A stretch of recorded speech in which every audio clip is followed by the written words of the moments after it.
क्या समस्या में कुछ होती नहीं है, केवल स्थितियां होती हैं? थोड़ा दार्शनिक प्रश्न है ये। देखिए, समस्याएं हैं क्या वास्तव में? कभी कभी तो हम बोलते हैं कि समस्या नासमझी का पर्याय है। जितने भी मनोरोग हैं, चाहे वो ईर्ष्या हो, द्वेष हो, चाहे भय हो, वो होते तो भ्रम ही है ना। जितने मनोरोग होते हैं वे मनोभ्रम है। मनोवैज्ञानिक उन भ्रमों का जो चित्त पर बैठा है उसकी परत दर परत खोलकर परत दर परत खोलता चला जाता है और निराकरण करता है, समझ विकसित करता है। फिर कितना भी बड़ा फोबिया क्यों ना हो, वो दूर हो जाता है।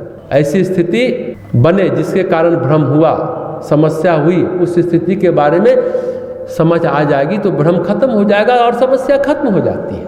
या स्थिति जो हम लोग कह रहे कि स्थिति है या समस्या है, केवल स्थिति होती है, सचमुच स्थिति ही होती है ना, वो समस्या हट जाएगी। कभी कभी यथार्थ कारण होता ही नहीं है। इसी तरह समस्या भी एक तरह का मनोभ्रम है।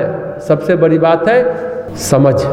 वेदांत भी समझ की बात करता है, विवेक की बात करता है। शांत और स्थिर मन से समझ को विकसित करने का अभ्यास करना चाहिए। नित्यानित्य विवेक वेदांत में कहा गया ना, यानी समझ, वैराग्य का, विवेक का अभ्यास करना चाहिए। समझ पैदा होती है तो फिर बात खत्म हो जाती है। स्थिति के कारण नासमझी कह सकते हैं। एक स्थिति बनी, मालिक कमजोर हो गया, सहकर्मी सोचे अब हम मालिक हो सकते हैं।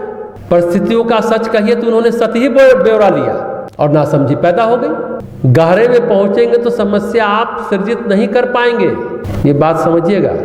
मालिक का बच्चा एक दिन मजबूत हो गया और संचालन करने लगा, तो अब उन सहकर्मियों को समस्या होने लगी। उसको ये स्थिति को जानना चाहिए कि वो सहयोगी हो सकता है, मालिक नहीं हो सकता किसी कंपनी का। दरअसल हमारे जीवन की संरचना हमारे चित्त की संरचना होती है और उस चित्त की संरचना में कई स्थितियां ऐसी होती है जो प्रारब्ध जन होती है और कई स्थिति परिस्थिति जन होती है। तो स्थितियां होती हैं, समस्या निश्चित रूपेण स्थिति भी है। ये उन स्थिति की गांठ को खोल देते हैं तो समस्या समाप्त हो जाती है।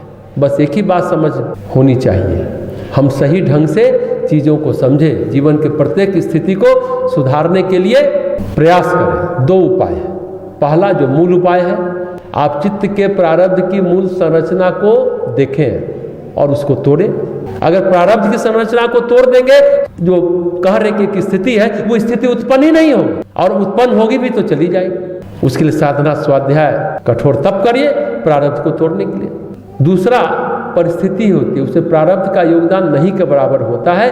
वो कार्य प्रारब्ध कहीं हल्का होता है कह सकते हैं। इसको आप सामान्य समझ से भी निराकरण कर सकते हैं, अपने विवेक से, अपनी दृष्टि से।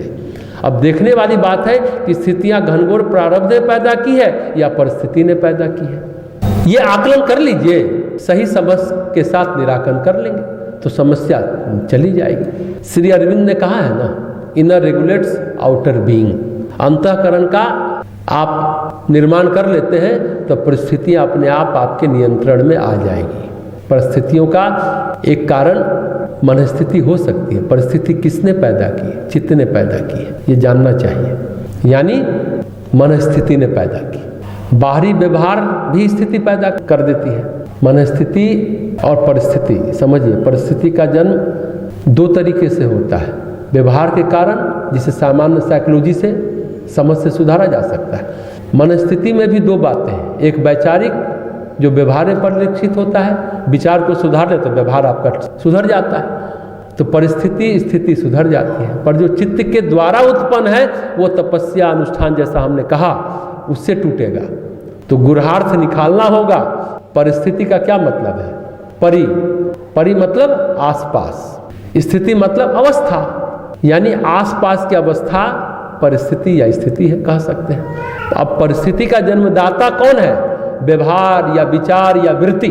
वह चित्त जिसमें विचार और वृत्ति शामिल है वह है मनस्थिति, लेकिन जिसमें प्रारब्ध शामिल है वह चित्त की अवस्था है, वह मनस्थिति नहीं है, वह आपकी आंतरिक स्थिति है। इन सारी चीज़ों को समझ ले, समस्या गायब, समस्या छूमंतर हो जाएगी। दार्शनिक प्रश्न था, मैंने जो बातें की उसको बार बार मनन करेंगे ना तब क्लियर हो